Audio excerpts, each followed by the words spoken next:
দূষণ রোধ ও পরিবেশ সুরক্ষায় প্লাস্টিক বর্জন করতে দেশবাসীর প্রতি আহ্বান জানিয়েছেন প্রধান উপদেষ্টা অধ্যাপক ডক্টর মোহাম্মদ ইউনূস।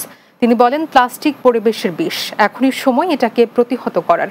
বুধবার চীন মৈত্রী সম্মেলন কেন্দ্রে জাতীয় বৃক্ষরোপণ অভিযান ও বৃক্ষ মেলা 2025-এর উদ্বোধনী অনুষ্ঠানে যোগ দিয়ে তিনি এসব কথা বলেন। এ সময় পরিবেশের সুরক্ষায় বেশি করে গাছ লাগানোর কথা বলেন প্রধান উপদেষ্টা। বিস্তারিত বুলবুল আহমেদের প্রতিবেদনে।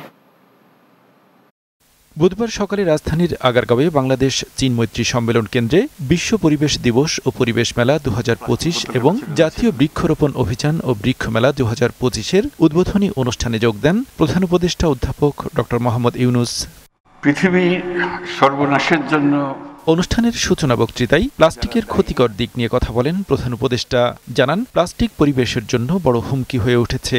এখনই সচেতন না হলে আগামীতে পরিস্থিতি আরো ভয়াবহ হতে পারে। প্লাস্টিকের ব্যবহার পৃথিবীতে 3 ধরনের সংকটকে বাড়িয়ে দিয়েছে: জলবায়ুগত সংকট, প্রকৃতিগত সংকট, জীববৈচিত্র্যের ক্ষতি। এটা শুধু প্লাস্টিকের জন্য, আরো বহু জিনিস আছে। প্লাস্টিক এমন জিনিসে দাঁড়িয়ে গেছে যে ক্রমাগত হুঙ্কার দিচ্ছে, হয় আমরা থাকবো না হয় তোমরা থাকবে। পৃথিবীর ভারসাম্য রক্ষায় গাছ লাগানোর কোনো বিকল্প নেই উল্লেখ করে প্রধান উপদেষ্টা বলেন, সবাই একটি করে গাছ লাগালে পরিবেশের ওপর বিরূপ প্রভাব কমে আসবে, মুক্তি পাবে ধরিত্রী। আমরা গাছ লাগানোর উৎসব করছি, একটু আগে ঘোষণা করলাম, তো ভালো কথা। তার সঙ্গে গাছ কাটা বন্ধ করার অভিযানটাও চালাতে হবে।